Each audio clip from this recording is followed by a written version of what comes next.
Hi అండి. ఈరోజు మనం సీతారాముల యొక్క విషయాలను సీతమ్మ మాటలోనే తెలుసుకుందామా మరి?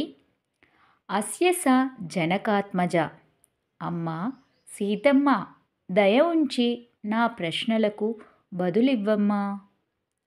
నీ కరములు అరుణారుణ వర్ణములోకి మారినవేంటమ్మా అని అంటే, నా రాముడు పురుషోత్తముడు కదా, తన పాదములు అదే వర్ణంలో ఉంటాయి. వాటి సాన్నిహిత్యంతో నా చేతులు అరుణవర్ణంలోకి మారినవి. నీ నేత్రములు రోజురోజుకు విప్పారిన కలవలతో పోటీ పడుతున్నాయి అని అంటే, నా రాముణ్ణి తనివి తీరా చూసి చూసి నా నేత్రములు అలా అవుతున్నవి కాబోలు. నీ రామునికి అందరికంటే ఎవరంటే ఎక్కువ ఇష్టం అని అంటే, అమ్మో ఈ ప్రశ్నకు మాత్రం సమాధానం చెప్పడం కష్టమే.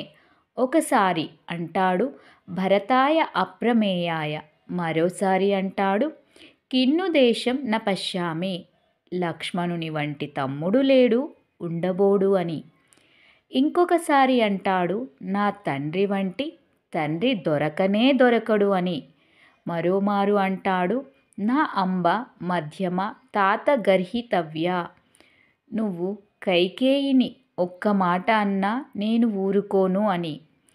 ఇంకొక సందర్భంలో గుహ మమ ఆత్మసమ సఖా, గుహుడంటే ఎవరనుకుంటున్నావు, నా ప్రాణం అంటాడు.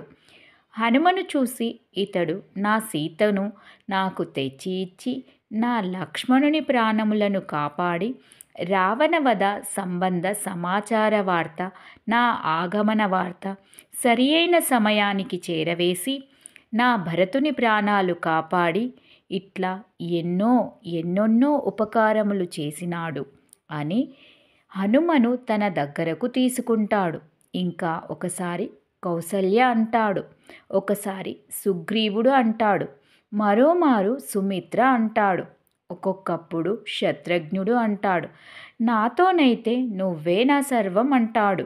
అందుకే ఈ ఒక్క ప్రశ్నకు సమాధానం కష్టమే.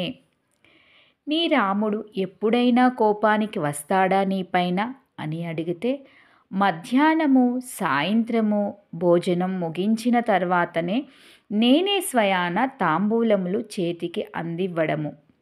ఆలస్యమైతే మట్టుకు అస్సలు ఓపిక పట్టలేడు.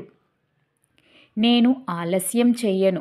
అప్పుడప్పుడు ఆలస్యమయ్యి చిన్న తప్పు నా మీద చూపినా, కోపాన్ని నా మీద చూపినా, ఆ కోపాన్ని ఎట్లా తగ్గించాలో నాకు బాగా తెలుసును కదా అని సమాధానములు ఇచ్చినది శ్రీరామ పత్ని.